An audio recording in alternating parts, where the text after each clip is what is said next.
ये मुख्तलिफ अहादीस मुबारका में से मैंने ये तकरीबन 13 गुनाह कबीरा जो गुनाहों की फहरिस्त है वो आपसे मैंने गुजारिश की है।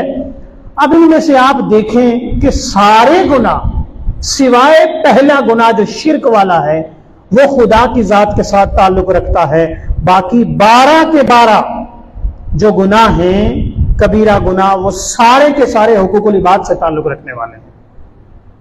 ये बात समझाना मकसूद है, ये खुलासा है, ये वो पॉइंट है। शिर्क करना खुदा की जात के साथ, इस गुनाह के अलावा बाकी जो कबीरा बड़े बड़े 12 गुनाह हैं इनका ताल्लुक बंदों के साथ है, खुदा के साथ नहीं है।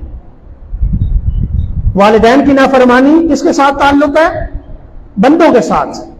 कत्ल ताल्लुक बंदों के साथ, झूठी गवाही ताल्लुक बंदों के साथ, यतीम का माल दूसरों का माल हड़प करना ताल्लुक बंदों के साथ, झूठी कसम खाना ताल्लुक बंदों के साथ, सूद खाना ताल्लुक, हक खा रहे हैं ना दूसरों का, अमीर अमीर से अमीर तर होता जा रहा है और गरीब गरीब से गरीब तर होता जा रहा है, दूसरों का माल खाया जाता है ना।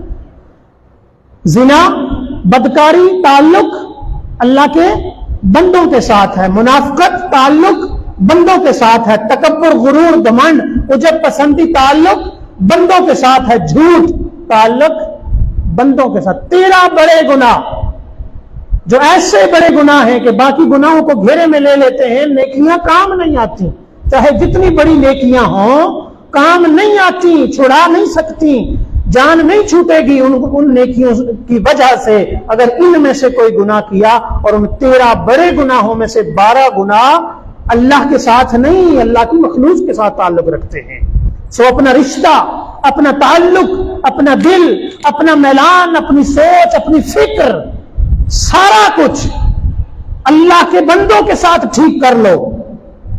अपना सोचना, अपना बोलना, अपने किरदार, अपनी गुफ्तार, अपना किरदार अल्लाह की मखलूक के साथ ठीक कर लो। और फिर एक गुनाह के अल्लाह के साथ किसी को शरीक न ठहराओ, उसकी जात में, सिफात के तकाजों में किसी को उस जैसा मत समझो, बेड़ा पार हो जाएगा। और अगर बड़ी इबादत हो गई, बड़ी रियाजत हो गई, मुजाहिदा हो गया, मुशक्कतें हो गई, एक टांग पे खड़े होकर 40-40 साल चिल्ला भी कर लिया, लेकिन अगर मखलूके खुदा का दिल दुखा बैठे हो, किसी के बारे में झूठी गवाही दे दी, ना हक कत्ल कर दिया, बदकारी कर दी, गीबत कर दी, मुनाफिकत कर दी, कोई भी यतीम का माल खा लिया, दूसरों के माल पे कब्जा कर लिया, तो कोई भी नेकी काम नहीं आ सकेगी। ये इस आयत करीमा सूरह बकरा आयत नंबर 81 का पूरा लुब्बे लुबाब है, खुलासा है। और जो ये गुनाह कर लेते हैं हम फीहा खालिदून, हमेशा हमेशा उनका ठिकाना जहन्नम हो जाया करता है। अल्लाह करीम हमें इससे महफूज फरमाए।